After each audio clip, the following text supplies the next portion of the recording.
Welcome to our YouTube channel JPS Ratanmala Majhaulia, the best educational YouTube channel. Let's start studying.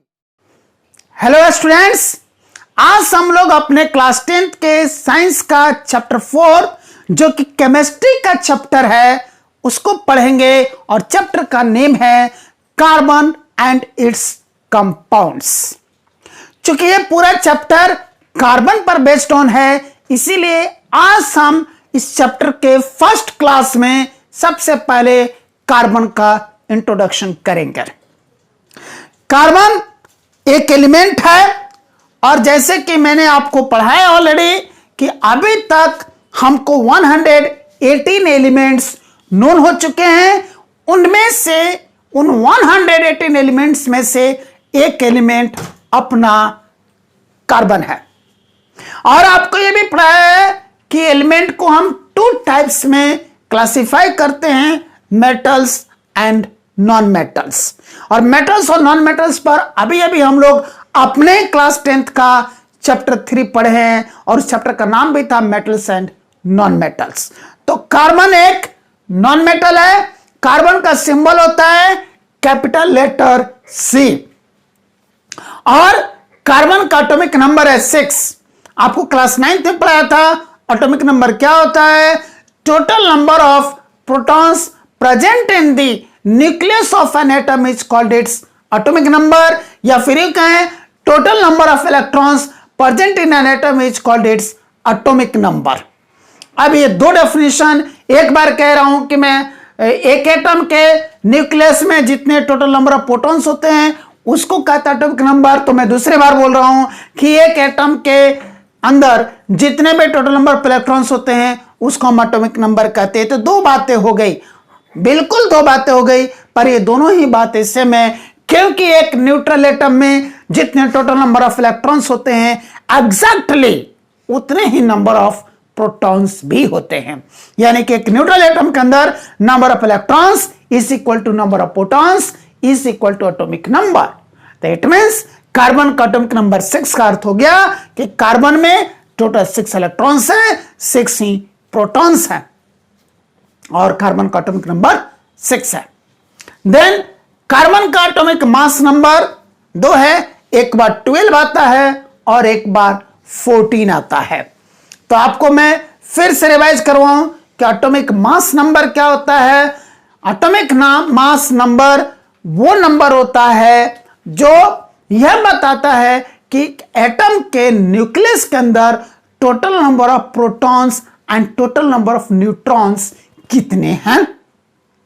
यानी कि simple भाषा में हम बात करें तो एक एटम के न्यूक्लियस में जितने भी नंबर ऑफ प्रोटॉन्स हैं और जितने भी नंबर ऑफ न्यूट्रॉन्स हैं दोनों को प्लस कर देने से जो आंसर आता है वो एटॉमिक मास नंबर बनता है। तो फॉर्मूला के रूप में हम लिख सकते हैं atomic mass number is equal to number of protons plus number of neutrons. पर अभी थोड़ी देर पहले हमने चर्चा किया कि नंबर ऑफ प्रोटॉन्स जो होता है वो नंबर ऑफ इलेक्ट्रॉन्स के बराबर होता है, इसलिए फॉर्मूला हम इस तरीके से भी बोल सकते हैं atomic mass number is equal to number of electrons plus number of neutrons. या फिर इस फॉर्मूले को हम ऐसे भी बोल सकते हैं atomic mass number is equal to atomic number plus number of neutrons. अगर बात हम डेफिनेशन की करें तो एटॉमिक मास नंबर को हम इस तरह से डिफाइन कर सकते हैं, atomic mass number is the total number of protons and neutrons present in the nucleus of an atom.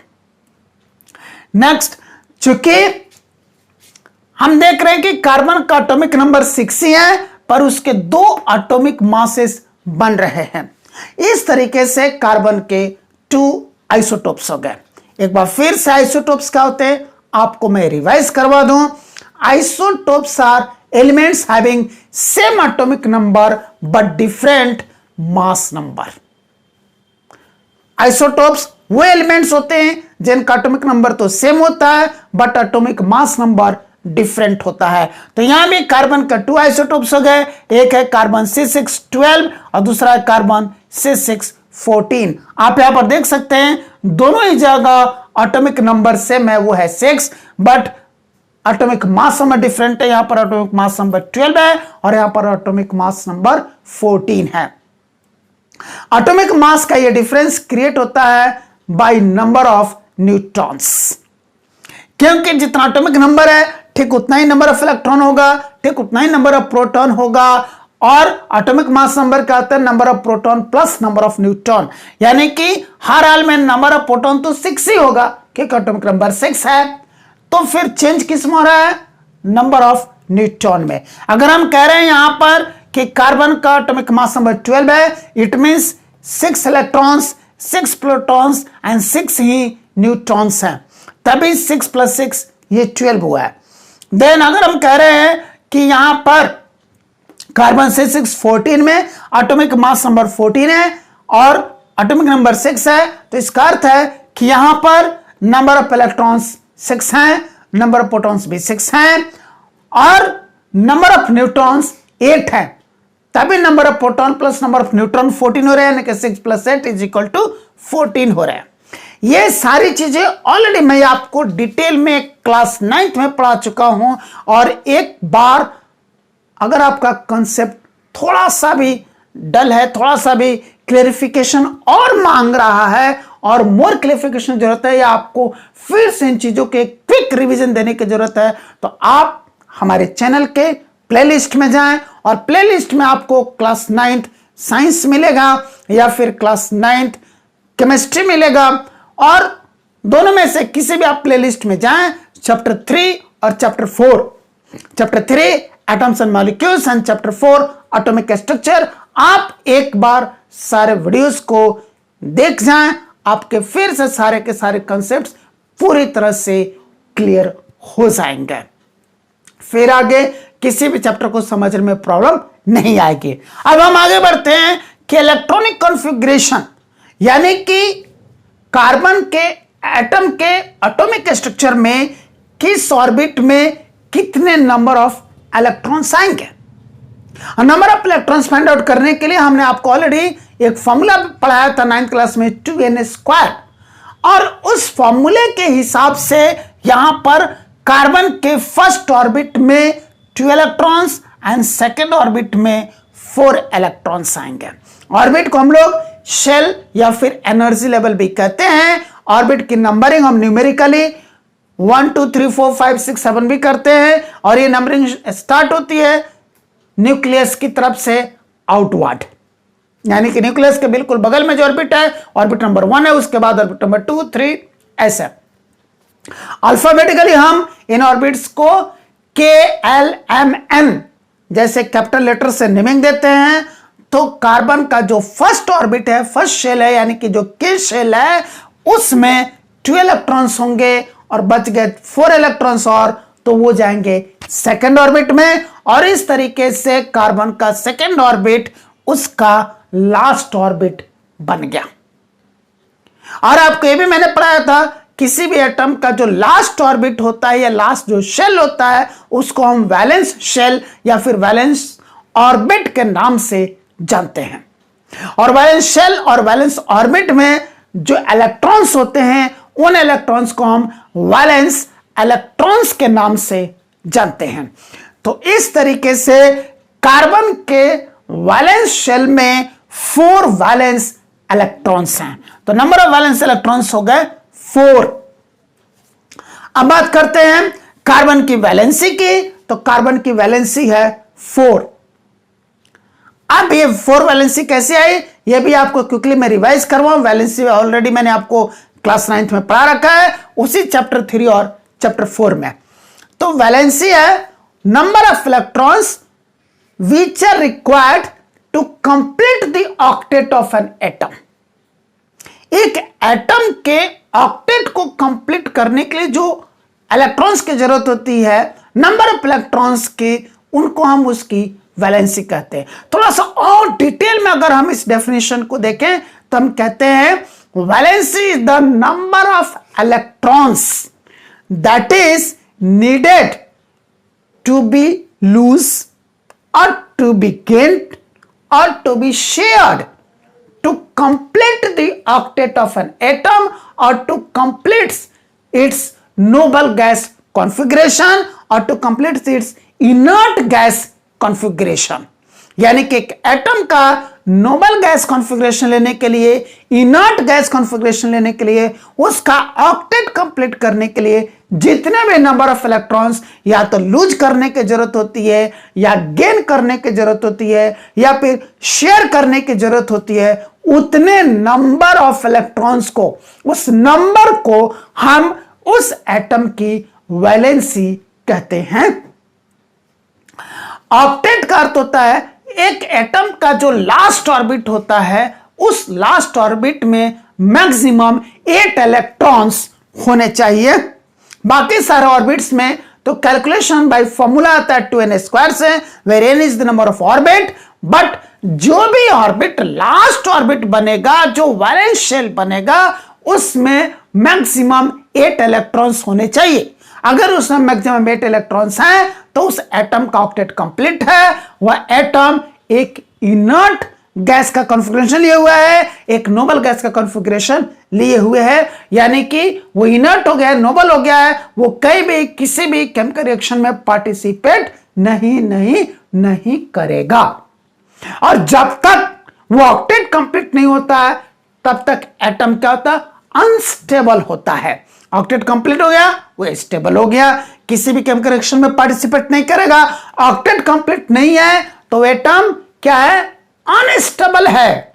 वो स्टेबिलिटी के लिए, स्टेबल होने के लिए, इनर्ट गैस कॉन्फ़िगरेशन को अचीव करने के लिए, नोबल गैस कॉन्फ़िगरेशन को अचीव करने के लिए, अपना ऑक्टेट कंप्लीट करने के लिए वो पूरी तरह से बेचैन रहेगा। यानी कि वो किसी न किसी केमिकल रिएक्शन में पार्टिसिपेट करेगा, ताकि वो रिक्वायर्ड नंबर ऑफ इलेक्ट्रॉन्स या तो लूज करके अपना ऑक्टेट कंप्लीट कर ले, या फिर required number of electrons gain करके अपना ऑक्टेट कंप्लीट कर ले, या फिर required number of electrons share करके अपना ऑक्टेट कंप्लीट कर ले और वो स्टेबल हो जाए। तो इस तरीके से कार्बन जो है वो 4 इलेक्ट्रॉन्स शेयर करके अपना ऑक्टेट कंप्लीट करता है, इसीलिए कार्बन की वैलेंसी है 4।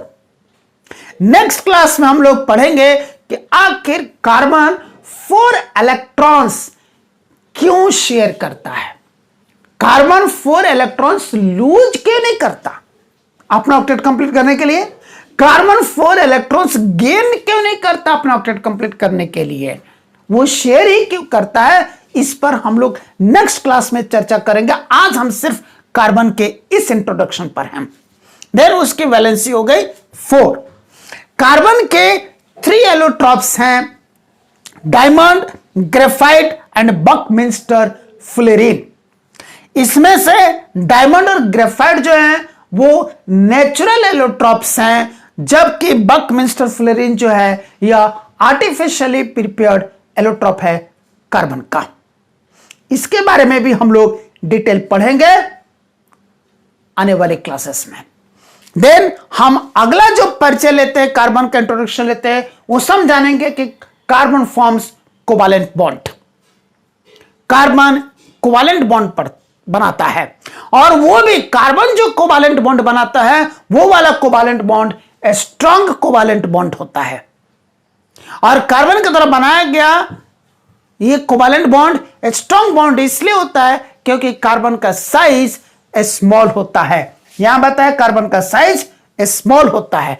जैसे जैसे एटम का साइज बड़ा होता चला जाता है, उसके द्वारा बनाया गया कोवालेंट बॉन्ड वीक होता चला जाता है। और जैसे जैसे किसी एटम का साइज स्मॉलर होता चला जाता है, उसके द्वारा बनाया गया कोवालेंट बॉन्ड और स्ट्रॉन्गर होता चला जाता है। तो चूंकि कार्बन का साइज स्मॉल है, इसीलिए कार्बन के द्वारा बनाया गया कोवालेंट बॉन्ड स्ट्रॉन्ग होता है in compare to other covalent bonds found by other elements.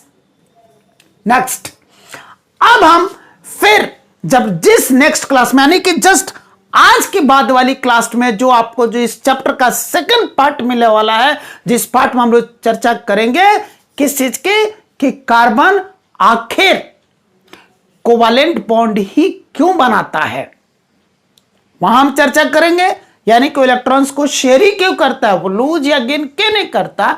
तो वहीं पर हम लोग ये भी पढ़ेंगे कि बॉन्डिंग क्या होती है, बॉन्ड्स के कितने टाइप्स होते हैं, कौन कौन से टाइप होते हैं बॉन्ड के, और उन टाइप्स ऑफ बॉन्ड्स के क्या क्या फीचर्स है, उनके बीच में क्या क्या डिफरेंसेस है, ये सारी डिटेल हम लोग जस्ट पार्ट 2 में यानी कि नेक्स्ट क्लास में पढ़ेंगे।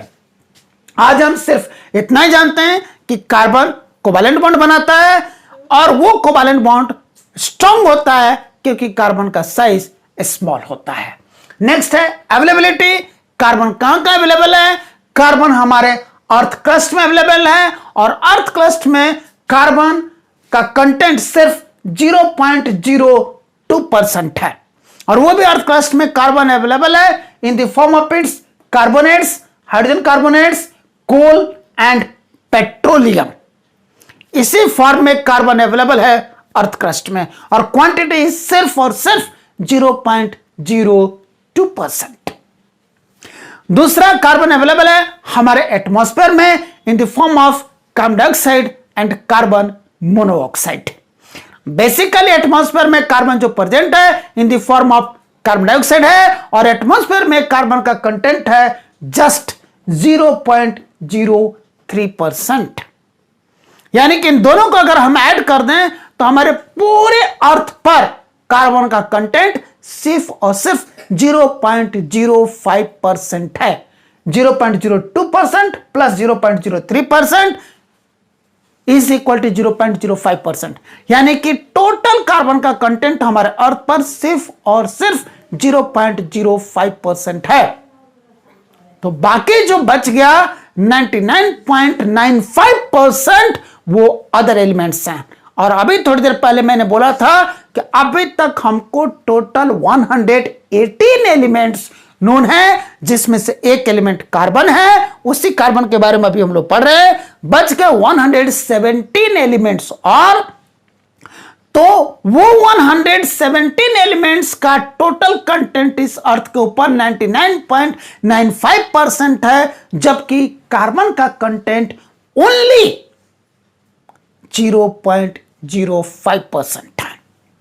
इसके बावजूद भी कार्बन का इतना कम कंटेंट होने के बावजूद भी out of 118 elements carbon much more importance रखता है।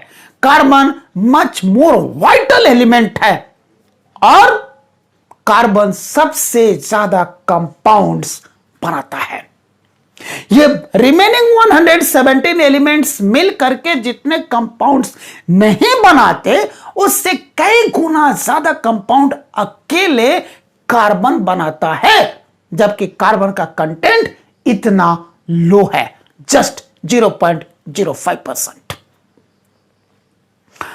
और अभी तक हमारे केमिस्ट को जो केमिकल फॉर्मूले मालूम है उसके आधार पर हम कह सकते हैं कि more than 3 millions carbon compounds के बारे में जानकारी हमें है। More than 3 millions. इसीलिए कार्बन कंपाउंड्स को एक अलग ब्रांच दे दिया गया है। कार्बन कंपाउंड्स, कार्बन चूंकि ज्यादातर लिविंग वर्ल्ड में एग्जिस्ट करता है, इसीलिए कार्बन कंपाउंड्स को हम लोग ऑर्गेनिक कंपाउंड्स भी कहते हैं और जो नॉन कार्बन कंपाउंड्स हैं उनको हम लोग इनऑर्गेनिक कंपाउंड्स भी कहते हैं। यानी कि कार्बन को छोड़ करके जो 117 एलिमेंट्स हैं उनके द्वारा बनाए गए कंपाउंड्स को हम इनऑर्गेनिक कंपाउंड्स और कार्बन के द्वारा बनाए गए कंपाउंड्स को हम लोग ऑर्गेनिक कंपाउंड्स कहते हैं। और इसीलिए आगे चल करके हमारी केमिस्ट्री 2 पार्ट्स में डिवाइड हो जाती है, एक ऑर्गेनिक केमिस्ट्री, दूसरी इनऑर्गेनिक केमिस्ट्री। ऑर्गेनिक केमिस्ट्री में सिर्फ और सिर्फ कार्बन कंपाउंड्स के बारे में पढ़ाया जाता है, जबकि इनऑर्गेनिक केमिस्ट्री में नॉन कार्बन कंपाउंड्स के बारे में पढ़ाया जाता है। तो आफ्टर मैट्रिक 10th के बाद आपको ये दोनों ही केमिस्ट्री से मुलाकात होगी, organic chemistry and inorganic chemistry. अब ये सवाल ये उठता है कि आखिर कार्बन का कंटेंट हमारे अर्थ पर इतना कम होने के बावजूद भी वो इतने अधिक कंपाउंड्स कैसे बना पाता है? आखिर कार्बन का अंदर कौन सी ऐसी खासियत है कि इतना कम क्वांटिटी होने के बावजूद भी इतने नंबर्स में, इतने हाई नंबर्स में वो कंपाउंड्स बना लेता है, ऑर्गेनिक कंपाउंड्स बना लेता है। कार्बन के उसी नेचर को, जिस नेचर के कारण वो इतने नंबर ऑफ कंपाउंड्स बना पाता है, उस नेचर को हम लोग कहते हैं वर्सेटाइल नेचर ऑफ कार्बन। और कार्बन के दो वर्सेटाइल नेचर हैं, एक है कैटिनेशन और दूसरा है टेट्रावैलेंसी। कैटिनेशन का अर्थ है सेल्फ बॉन्डिंग, यानी कि जब एक एटम अपने ही एलिमेंट के दूसरे एटम के साथ बॉन्डिंग करता है तो उस प्रॉपर्टी को हम कहते हैं कैटिनेशन। यानी कि अगर हाइड्रोजन का एक एटम हाइड्रोजन के दूसरे एटम के साथ बॉन्डिंग कर रहा है, कोवैलेंट बॉन्डिंग कर रहा है, तो ये कैटिनेशन की प्रॉपर्टी हो गई। ऑक्सीजन का एक एटम ऑक्सीजन के दूसरे एटम के साथ अगर कोवैलेंट बॉन्डिंग कर रहा है तो ऑक्सीजन की कैटिनेशन की प्रॉपर्टी हो गई। नाइट्रोजन का एक एटम नाइट्रोजन के दूसरे एटम के साथ कोवैलेंट बॉन्डिंग कर रहा है तो ये नाइट्रोजन के क्या हो गई, कैटिनेशन की प्रॉपर्टी हो गई। इसी तरह क्लोरीन का एक एटम क्लोरीन के दूसरे एटम के साथ अगर कोवैलेंट बॉन्डिंग कर रहा है तो ये क्लोरीन की कैटिनेशन की प्रॉपर्टी हो गई। तो ठीक इसी तरह से कार्बन में भी कैटिनेशन की प्रॉपर्टी है। कार्बन का एक एटम कार्बन के दूसरे एटम के साथ कोवैलेंट बॉन्डिंग करता है, कोवैलेंट बॉन्ड बनाता है।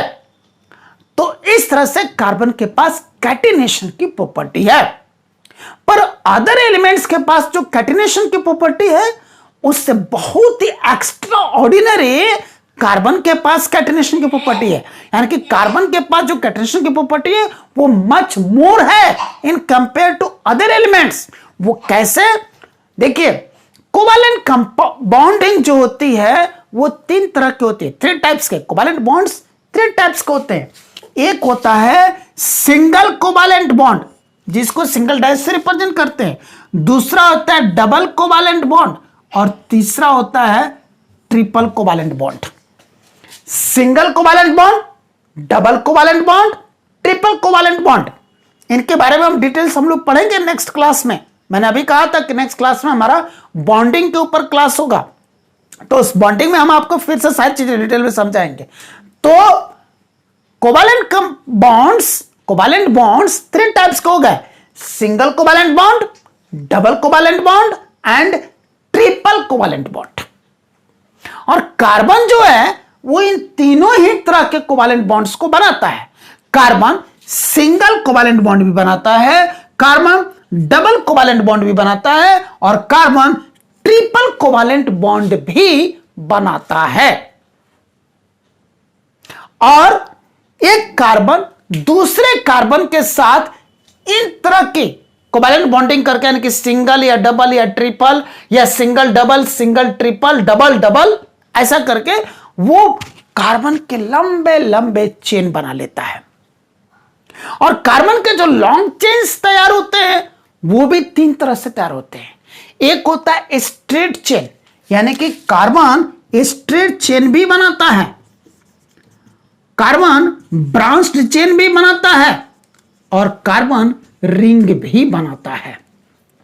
अब जरा सोचिए, कार्बन कोवैलेंट बॉन्ड बनाता है, तीनों ही तरह के कोवैलेंट बॉन्ड बना लेता है, सिंगल कोवैलेंट बॉन्ड भी बनाता है, डबल कोवैलेंट बॉन्ड भी बनाता है, ट्रिपल कोवैलेंट बॉन्ड बनाता है, कार्बन अदर एलिमेंट्स के साथ भी कोवैलेंट बॉन्ड बनाता है और अपने आप के साथ भी कोवैलेंट बॉन्ड बनाता है। और अपने आप के साथ ये जो कोवैलेंट बॉन्डिंग करता है उसी प्रॉपर्टी को कैटिनेशन कहते हैं।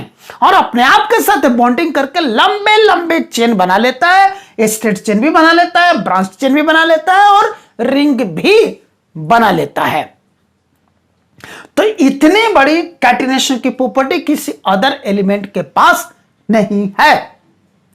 नेक्स्ट जो प्रॉपर्टी है वो है टेट्रावैलेंसी, यानी कि कार्बन की वैलेंसी है 4। टेट्रा का अर्थ होता है 4। क्या होता है टेट्रा का अर्थ?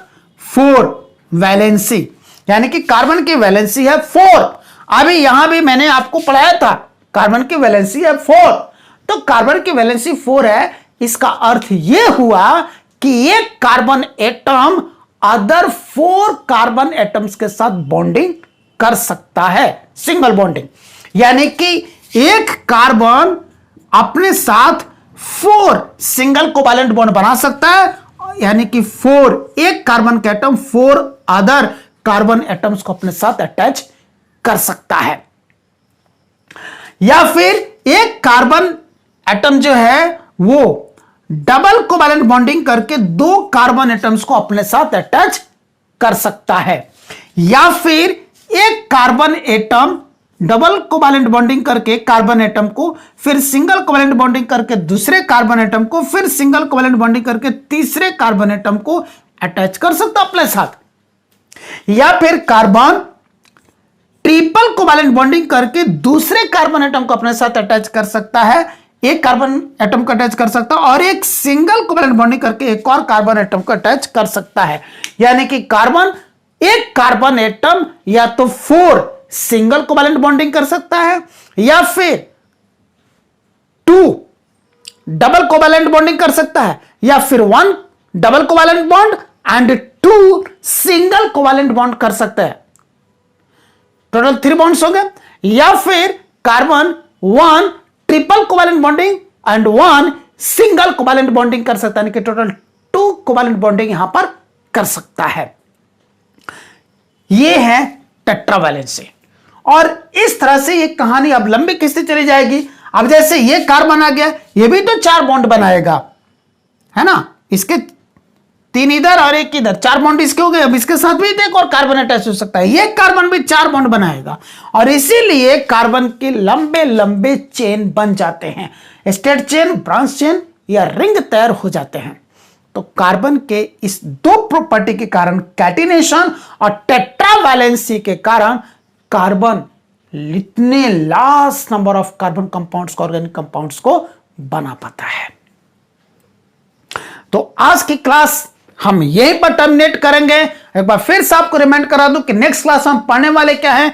नेक्स्ट क्लास में हम एक चीज यह पढ़ने वाले हैं कि बॉन्ड्स कितने तरह के होते हैं, कौन कौन से बॉन्ड्स होते हैं, उन बॉन्ड्स का फॉर्मेशन कैसे होता है, उन बॉन्ड्स के बीच में क्या डिफरेंसेस हैं।